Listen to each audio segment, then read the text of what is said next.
Oh, this was an episode. We have been talking about suicide all month, and we really got into it today with a mom who's been through this. So amazing, heartbreaking, real, beautiful, authentic story. And we're going to finish the show up with some statistics and some hopefully helpful things that you can do if you or someone you know is experiencing suicidality or the thoughts of suicide. Yeah, my heart is broken. I am feeling all the weight of all these discussions for this month. I knew it was going to be rough, and every month we do this, I know it's going to take a toll. So I am going to take care of myself and use the tools that we talk so much about. And Kerry talked about. Some days it's just one little thing you're going to do. Maybe it's just taking a breath. Maybe that's it. But do take care of yourself, and we're all going to get through this. Yeah, and so this is also our trigger warning. As we've said all month, we're talking about suicide. Take care of yourself. Get help if you need it. Text, call 988 suicide hotline, and take care of each other. Take care of yourself. Take care of each other. The world is a lot right now. Are you feeling it? We all need new tools to help us walk through the chaos with grace, ease, and compassion for each other and for ourselves. In this podcast, you'll hear from parents, educators, and other experts who can bring perspective to the monumental job of parenting. It's time to level up and be warriors for our kids and our communities. This is the Warrior Parent Podcast. I'm Marcy Mitchell. And I'm Debbie DeMano. As parents, we understand that it really does take a village to raise our kids. We hope that this podcast serves to create and support that community for you. Join us as we discuss and practice our core tools, which are proven mind-body techniques that can be used by anyone to improve your life on a daily basis.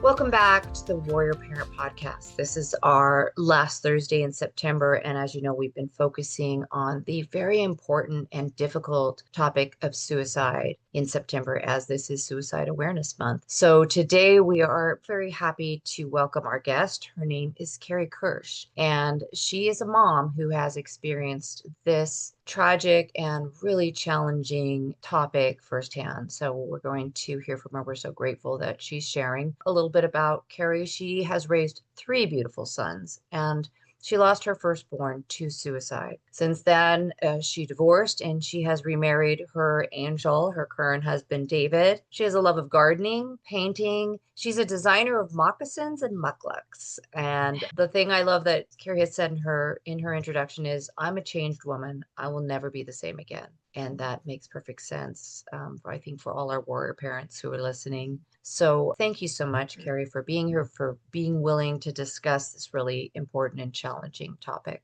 Thank you. I'm excited about the opportunity to talk about it with you guys. Great. Okay. Well, it's the end of the month, as Marcy suggested. And man, I feel these podcasts. It's September almost over, and we push really hard. We work really hard to make sure people have the information they need, the phone numbers they need, the answers. And so we have found Kerry to help us with this. I'm going to give a little statistics. We haven't talked much about that so far this month, but suicide was the second leading cause of death among individuals between the ages of 10 and 34. And according to the Most Youth Risk Behaviors Survey in 2023, it's hard to find anything for 2025, but in 2023, 9% of the youth in grades 9 through 12 attempted suicide at least once in the past 12 months. And this is per the CDC. So just let that sink in for a little bit, then you can understand why we really have to have these discussions. So Kerry, with that, I want you to go ahead and tell your story and share with our audience what you've been through. Okay. Well, it's a long story, and I will try to make it into a smaller version for you without going into too deep of detail. I have 3 sons. My firstborn was Bevan. and Bevan took his life when he just had turned 18 years old. It was 5 days after his 18th birthday, and he shot himself in our garage. And my husband at the time and I found him the next morning, and it was also Mother's Day weekend. Oh, So boy. it was a lot. Even now to think about it, it's difficult, but I want to do How long this. how long has it been, Kerry? That was 2008. So my head goes all over the place because a lot has changed since then. So you might have to stop me and put me back on direction. You're all good. Let You it go. just go. Just let it go. Yeah. So people often, the first thing I think happens is that, of course, obviously us as parents, you ask why. I could go back and revisit all the shock and the trauma, and I cannot tell you that, or I can tell you there is, I don't believe, any one answer. Yeah. After my son died, I was fortunate enough to have a doctor actually who had seen me within the first few days. I had broken out with a horrific cold sore on my face, and my husband and I at the time had an electrical company, so everybody in our small city knew us, and I was in shock.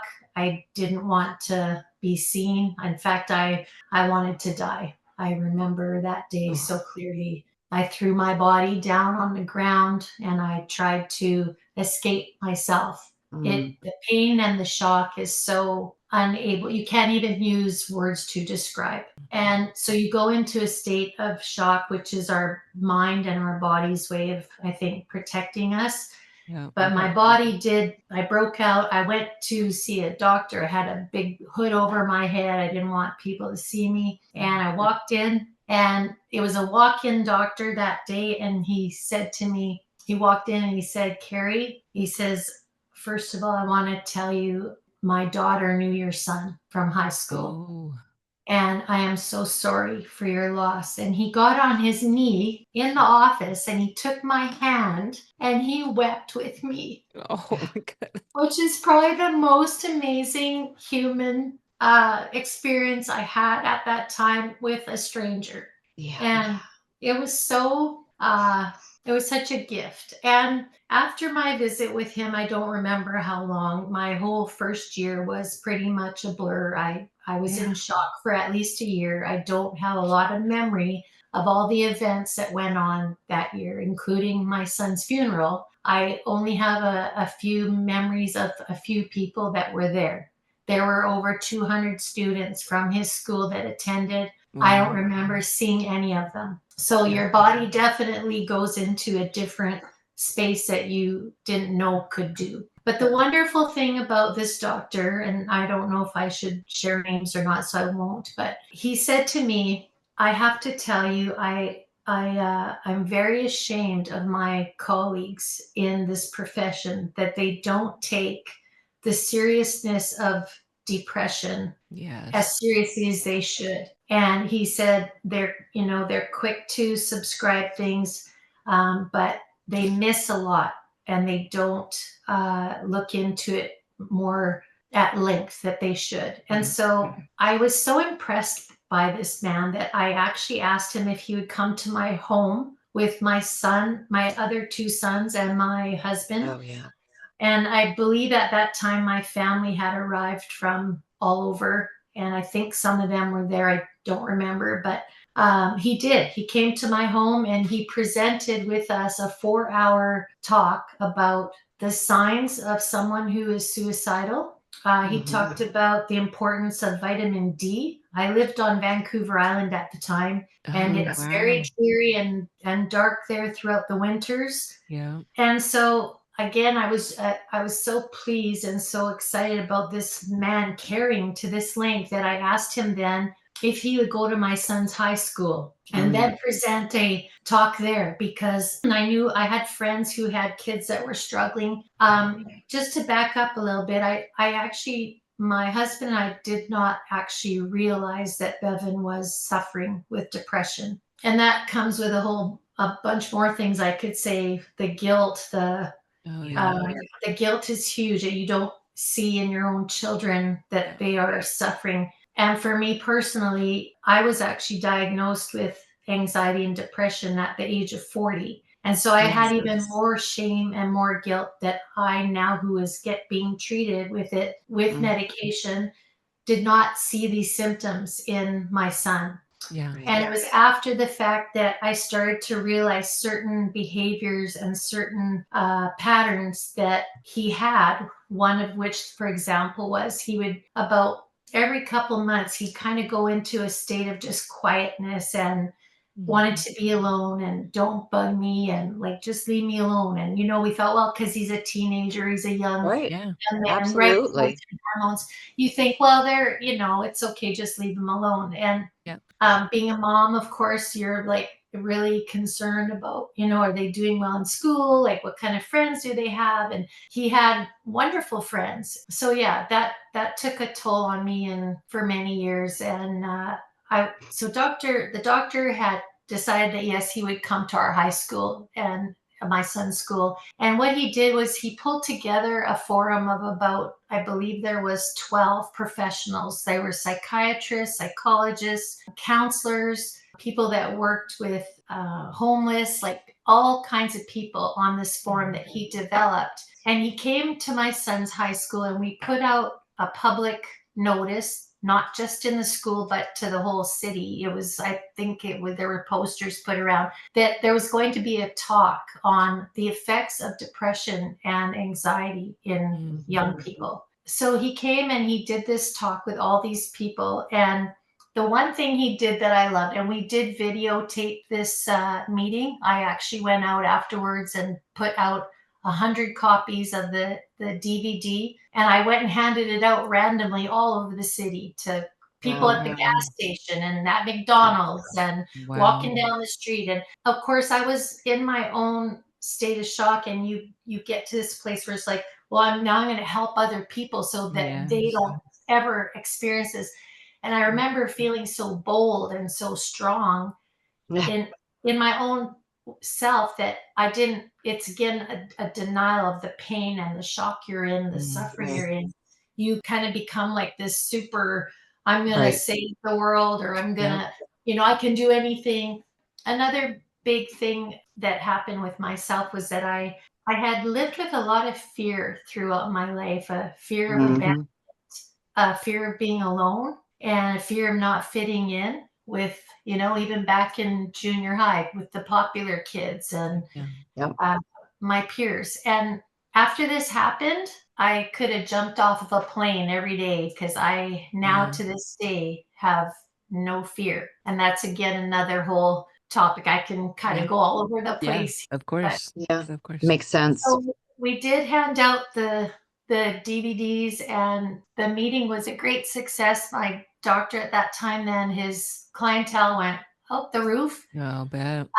I know of 2 young men who were actually contemplating suicide. One was my girlfriend's son that he treated. And actually they discovered that he wasn't actually suffering with depression, but that he actually had ADD.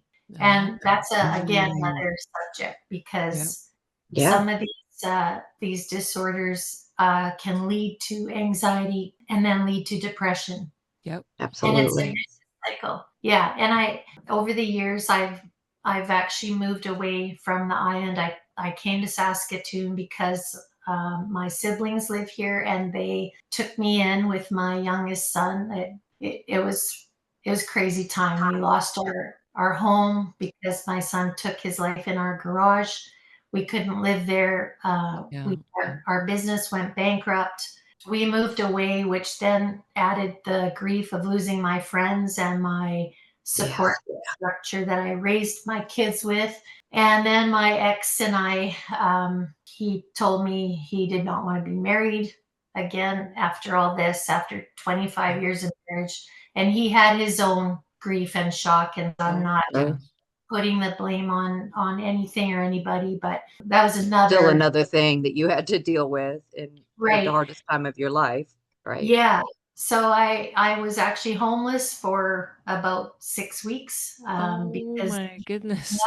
and I lived on my son at that time, my second born, was 19, and he got his own apartment.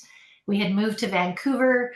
And so I was able to take my youngest son and go live in his little tiny 1-bedroom apartment. I stayed on his couch for 6 weeks until I realized I needed to make a big move. So my family had said, come here, let us love you and help you through this. Yeah. And it was then, this would have been, I believe, a year after my son died, that I made the move. And it was then that my mind and my body were able to actually realize I was in a state of grief and shock. And so I sat on my sister's patio eating bagels loaded with cream cheese and that'll do it. Yes. Loaded with whipping cream, and gained about 25 pounds, and I grieved. And I tried to go to school because now I'm thinking I need to become a single mom after all these years of having a family of 5 to now just me. No home, no friends, no money, no job, no nothing. I lost everything. I was able to get on my feet thanks to the government having welfare available for these times. I was able to get that. I went to school, and within 2 months of my schooling, I was studying to do horticultural. My brain completely shut down. I came home one day and I did not know what I had done that day. So that was when I started some serious therapy and counseling. And basically I was in survival mode, and it was like my body and my brain were saying, no, that's it. Now you need to. So for 10 months, I got therapy and counseling, and the doctor really helped me to get my feet on the ground. And so talk about that a little bit, if you wouldn't mind. Like, so in the therapy process, talk about some of the things that they did to help you move out of this terrible space you were in. I'm sure there's enormous amount of shame and everything else that goes with it, but how did they help to pull you out of that? Well, I had a lot of anger, obviously, not just toward my son for leaving. I was angry at my ex-husband. I was angry at myself. I had zero ability to focus or forgive or even think about the good things really at that point, because I was so out of my mind, really. And the first thing that she told me when I saw her was she congratulated me. And I was like, what? And she congratulated me for finding the strength and the inner strength to move forward and get the help and do what I was doing and to leave the situation that I was in. I will say my marriage was somewhat up and down. There were not great times. There was a lot of dysfunction. And so leaving that situation in itself was a very hard thing to do. I was raised as a Christian, and at that time, even my faith was up and down. But, deep inside of me, even when my son had died and I had to go out into my yard afterwards, I had this little tiny flame inside of me, this little flicker of flame that said to me, you're going to get through this. You're going to get through this. And you push out any negative, you push out any evil, bad things that are going to try to take you down. And, does that come from my Christian faith heritage?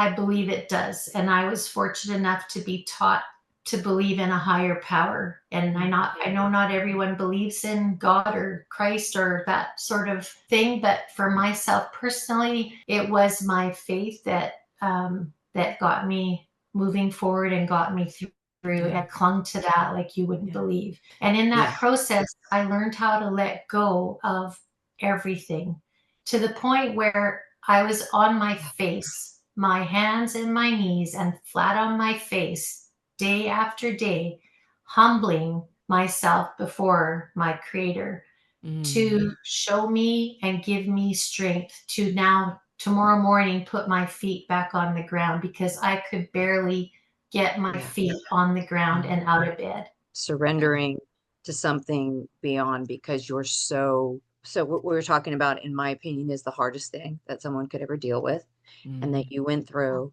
And then sometimes you just get so broken down. And so to be in that place where you're just like, I know I'm not in control of this. Yeah, I'm giving it all over, and I'm trusting that whatever it is, whatever my spiritual belief is, whatever I know to be true, it has me and will Yes. Yeah.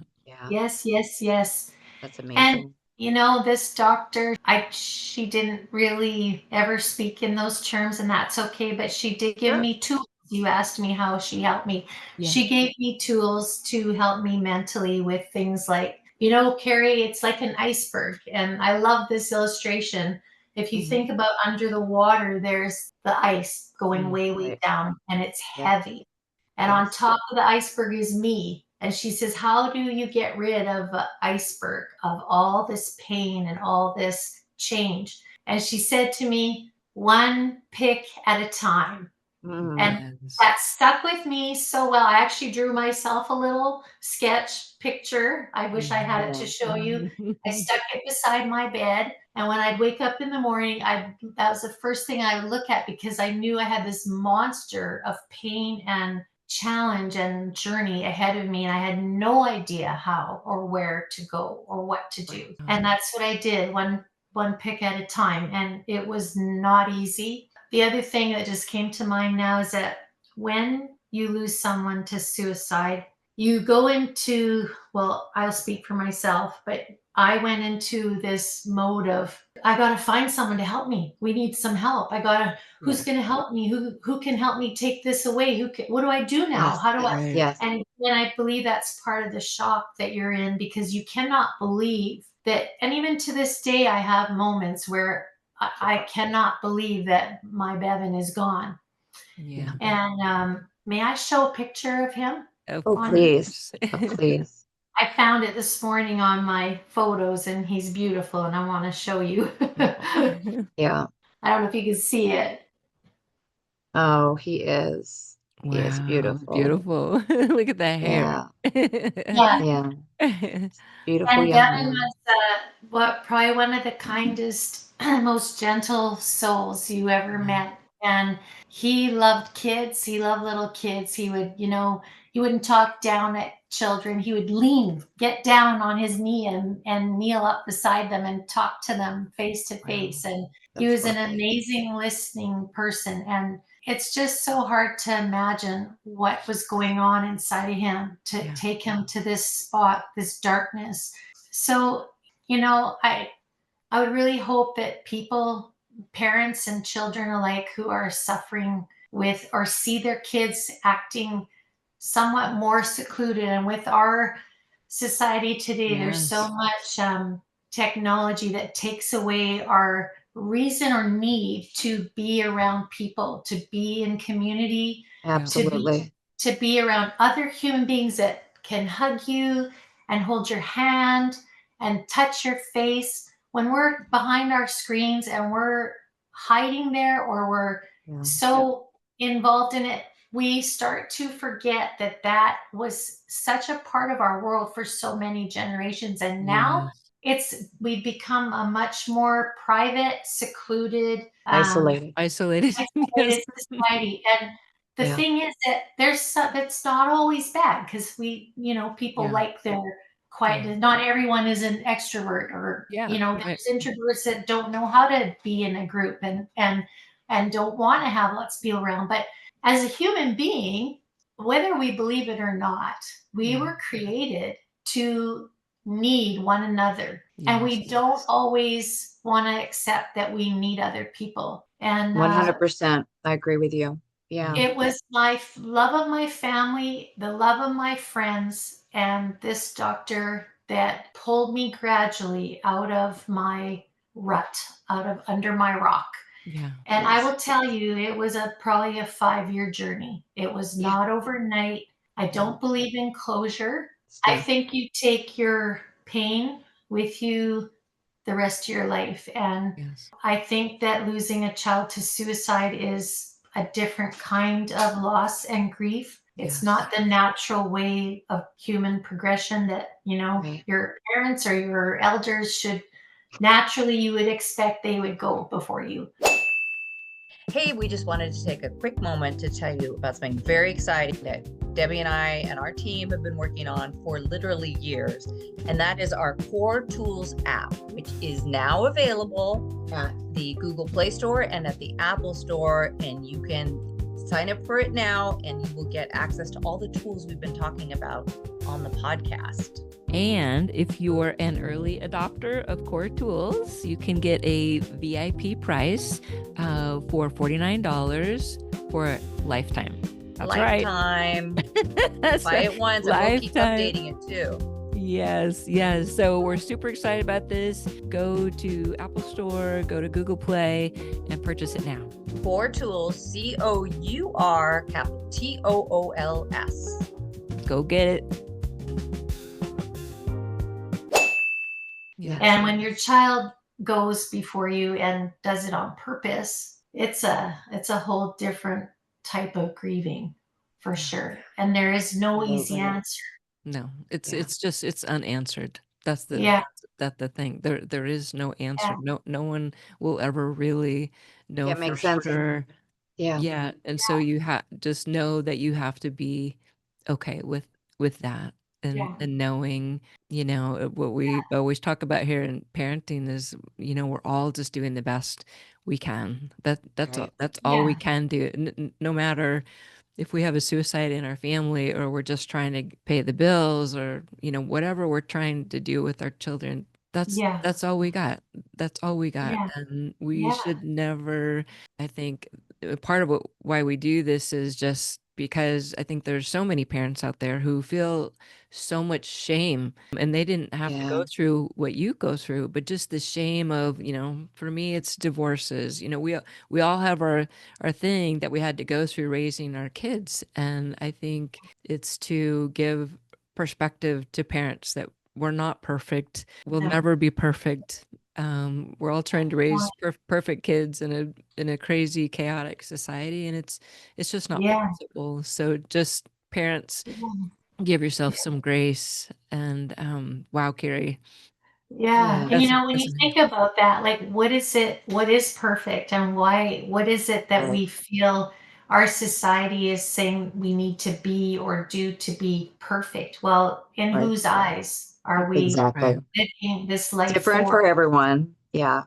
Right? I love to say perfectly imperfect because I believe we Yes. are just how we're meant to be. And we Yeah. show up our best. And it doesn't Yeah. look, what I might think is wonderful might be chaotic for Right. you, but what you think. And so we get to design or decide what our own perfect is, and then always give ourselves grace and know that Yeah. we're doing our best. And Yeah. Exactly. Yeah. I thank you so much for sharing that picture of Bevan. I would love to be able to put that up with the show. I think it's lovely for people to see him and remember him and see his beautiful face and know that Yeah. he was this beloved member of your family and that he's always with you. Yeah. Always. Yeah. Yeah. Thank you. And I thank you, was. Kerry. This was like for you to share this.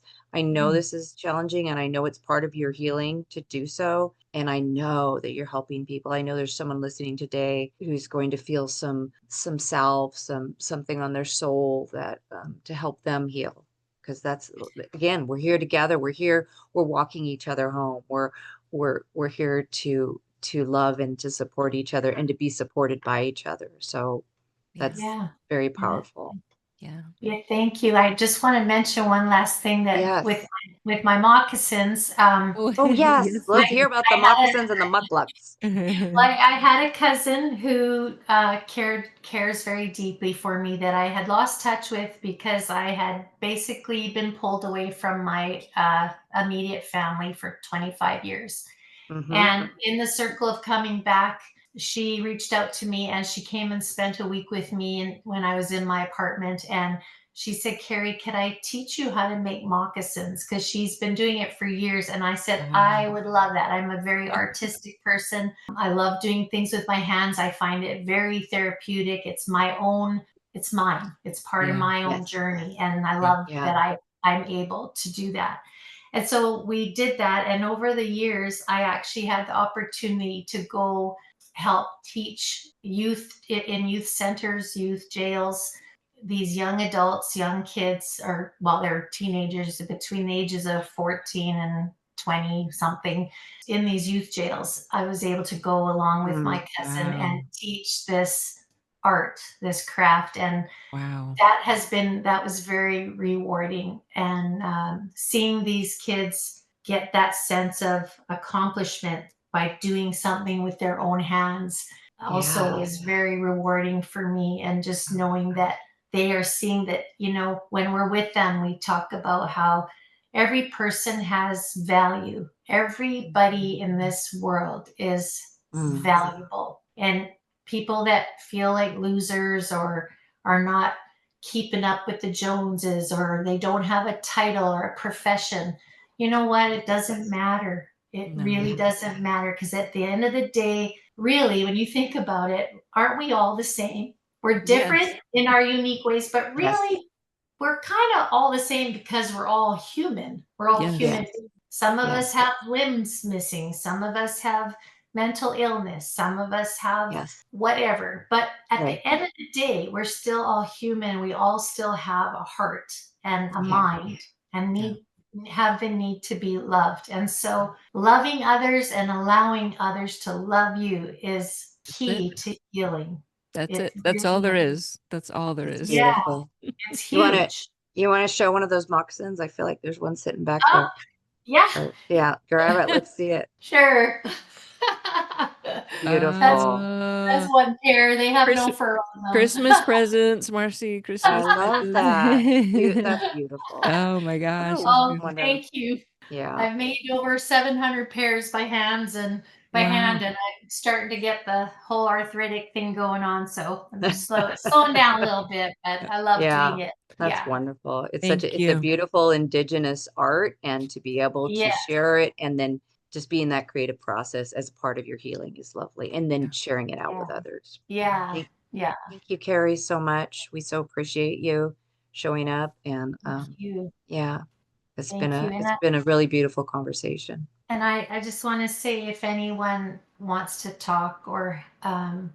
wants to share their story with me personally, or ask me more about my journey, I'm more than willing to listen. And I feel like I've been given the joy and the strength back in my life to help others. So I don't have a title, but I have a big heart. So If somebody wants to reach out, how would they reach out to you?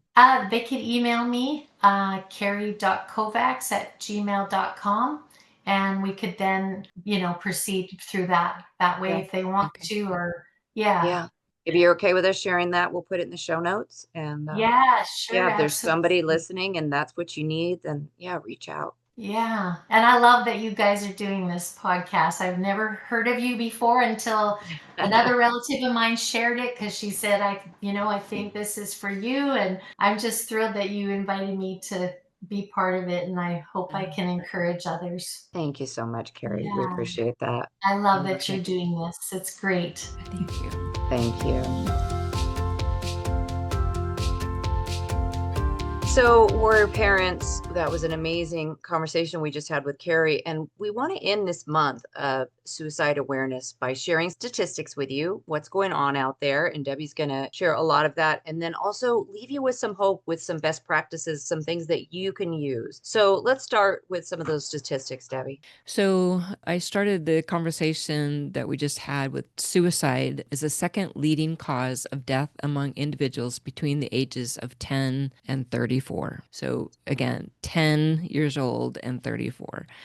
According to the most recent Youth Risk Behavior Survey in 2023, again, it's difficult to find anything more current than that because it takes a long time to put this together. But 9% of the youth in grades 9 through 12 attempted suicide. I know you're not supposed to say that anymore, but that's per the CDC. That's the way they language it. So in the No, I think you can say attempted. It's the committed that it's so this okay. is some words, right? How we use our words. So when we say committed suicide, we're making it sound like someone's committed a crime. So we will say completed just to Okay. not vilify those who suffer. The overall age adjusted suicide rate in the United States remained the same at 14.2% per 100,000 people in 2022 and 14.12 per 100,000 in 2023.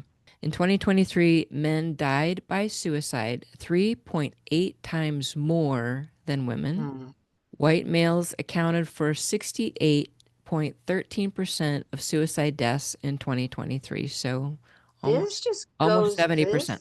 it's so indicative of what's going on. And Yes. for men suffering from, I will use toxic masculinity over and over because that's exactly what it is. That doesn't mean men are toxic. It means this idea that men have to be this macho, never need help, can stand by yourself is Yeah. killing men. Yeah. Yeah. Men Well, are human and that's they need to be able to express and to feel, and they need emotional intelligence. They need social emotional skills that yes. to be able to process the stuff that's going on. Yeah. And that's exactly what Kerry talked about with her It own son. is.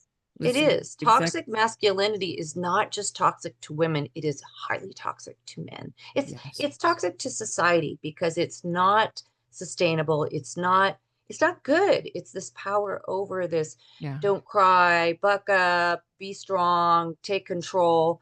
And that's not human. That's some weird No. capitalist bullshit that's left from behind. And it is literally killing men. So on that note, in 2023, firearms accounted for Mhm. 55.36% of all suicide deaths. Yeah. And suicide is the More than half. 11th leading cause of death in the US, right? And we're watching that all over television right Yeah. now. Suicide has been associated with tough economic conditions, right? Like it's unemployment, Yep. and then unemployment leads Sure. to all the other things and drugs and, yada, yada, yada. Interestingly enough, the highest suicide rate is in the state of Montana, almost 30%. Mhm. Wow. Wow.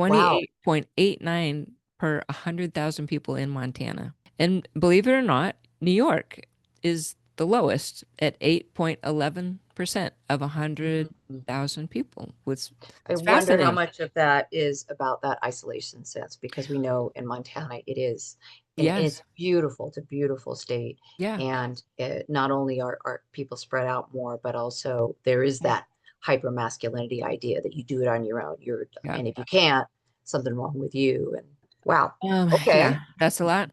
That is a lot.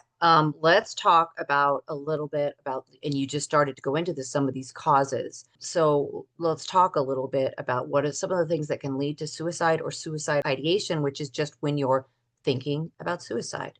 And that's what comes before the attempt or the completion or the act. And so here's some of the interpersonal or psychological issues that might be leading to suicidal ideation.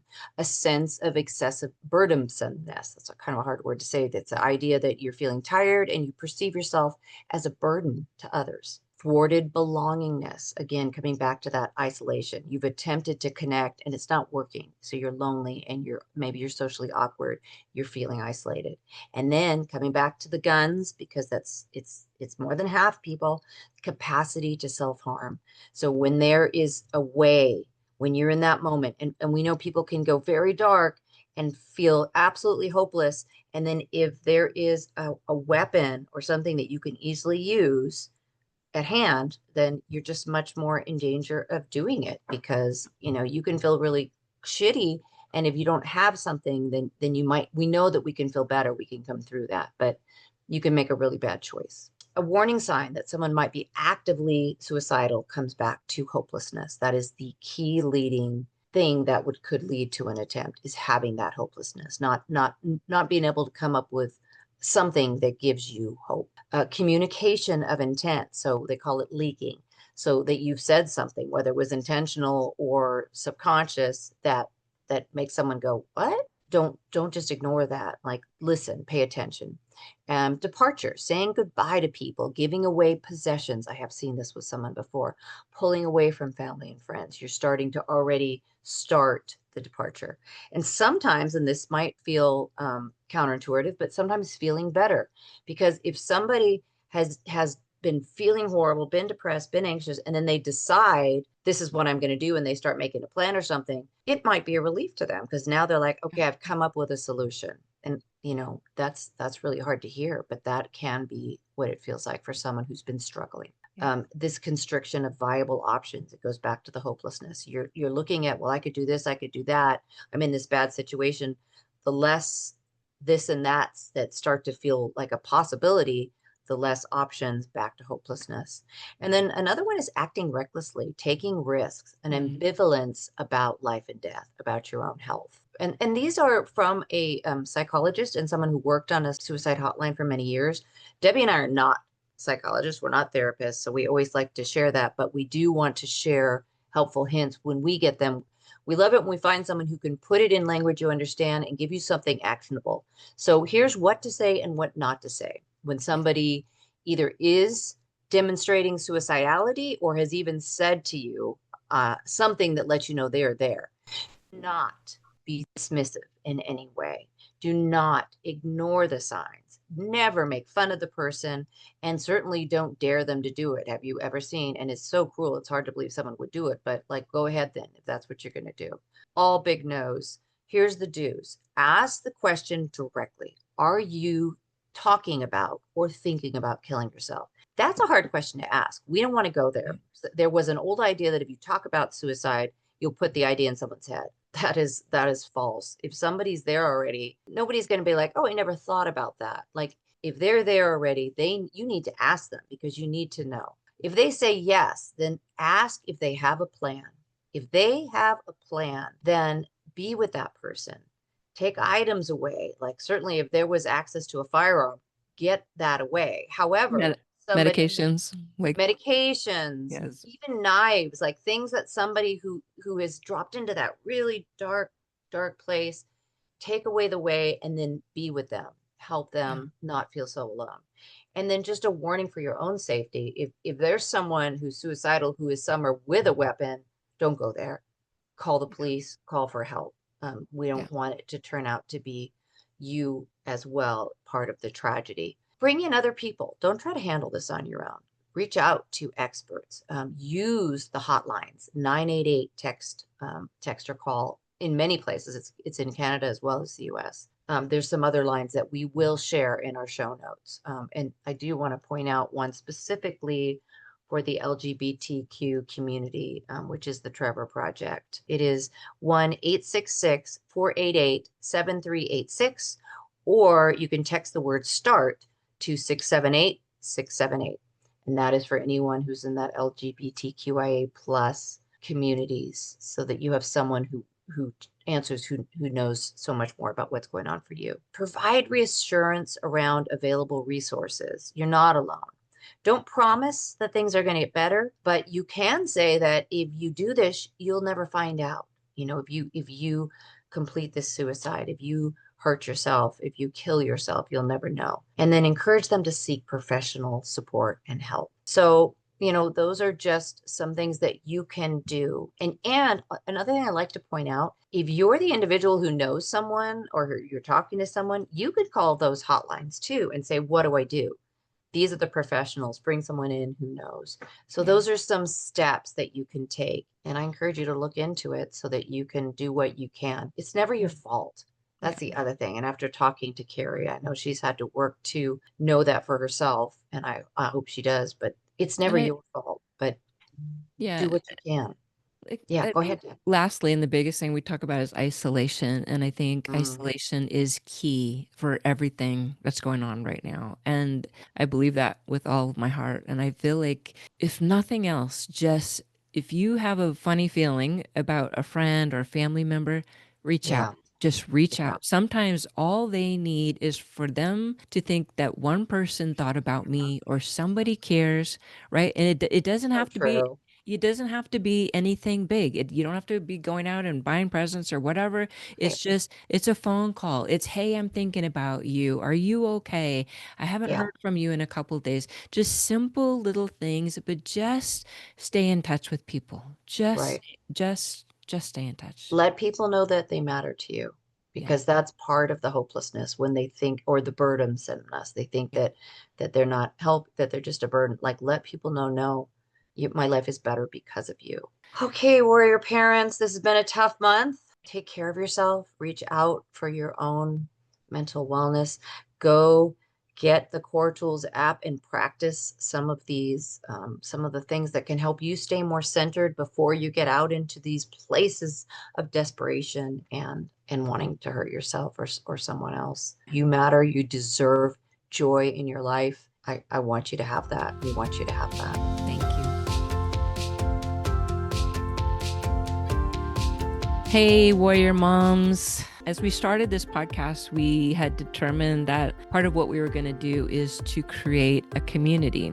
So we have decided to take it to another level, and we have started our own Facebook community in addition to the Warrior Parent podcast, and it's called From Chaos to Calm, a sanctuary for moms. Here's what it looks like.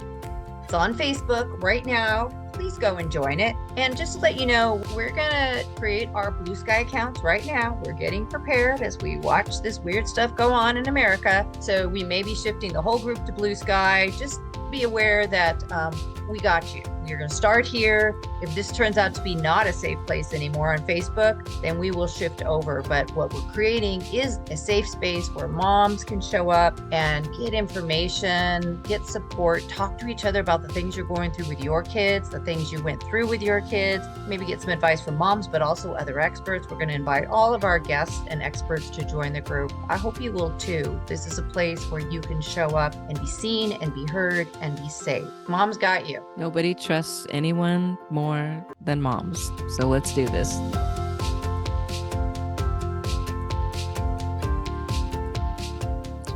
And now for your core mental health break. This is your opportunity to take a moment to support your mental wellness, your peace of mind, your own ease and grace. Take some time every day to support your mental health. You deserve it, and it matters. Today's journaling prompt is, what I love about myself is. So get out your journal, get out a piece of paper, use your phone, and write those words. What I love about myself is, and then start writing, folks. Don't be modest. This is just for you. This is for you to acknowledge and feel gratitude for the things that you like about yourself. Start where you can, and I encourage you to keep adding and adding. Enjoy your journaling.